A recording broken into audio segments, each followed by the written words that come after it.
Rooftoppers. Chapter 6, Part 1. Right, so far, Sophie and Charles are going to Paris, but they are now at the train station, ready to board the train. The journey was not easy. Very few journeys are, Sophie thought, and they are made even more difficult when you're planning to skip a country illegally in broad daylight. Pack light, said Charles. If we are leaving, we must look like we're going to the dentist. The dentist? We never go to the dentist. To a concert, then?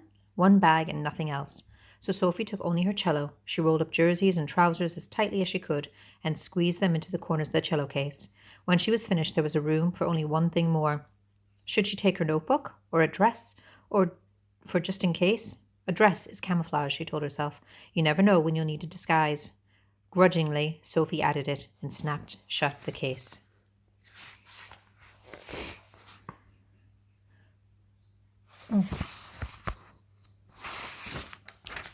Charles carried only his briefcase.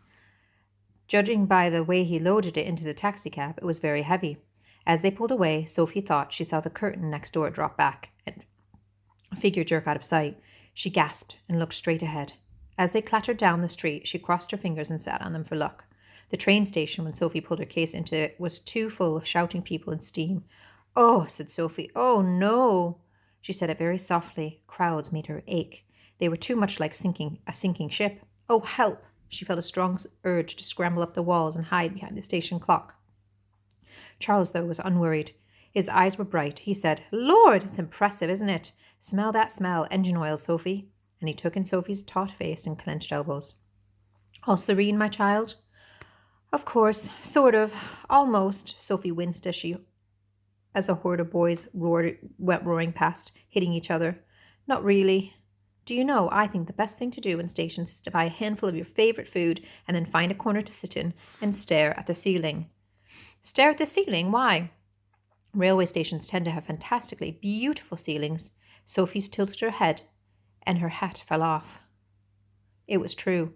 The ceiling was a maze of glass and bright iron. It looked like 100 pianos. Charles felt in his pockets. From a jumble of string and paper and boiled sweets he extracted some coins. Here, there's a sixpence. Or wait, there's a shilling.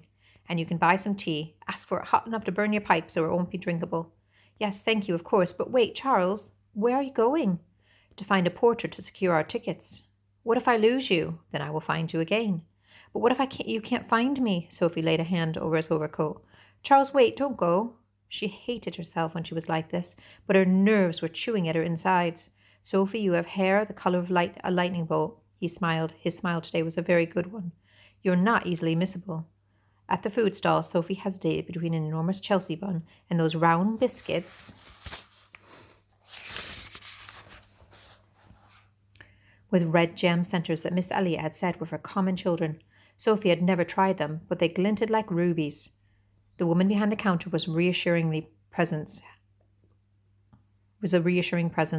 She had a red rash on her cheeks and nice eyes. Chelsea bun, love. Eclair? Strawberry biscuits? The thought of what Miss Elliot would say retorted Sophie's courage. Biscuits, please. 6.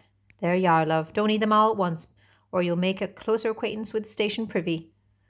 Sophie nodded seriously. She bit into one and found they glued her teeth together in a wonderful way. They did not taste remotely like strawberries, but they did taste like adventure. Going anywhere exciting, dear? Said the woman, clanking around in her apron for change. Sophie tried to say Paris through her sticky mouthful. She glanced at the clock. 30 minutes and counting. Hunting, did you say? That'll be nice.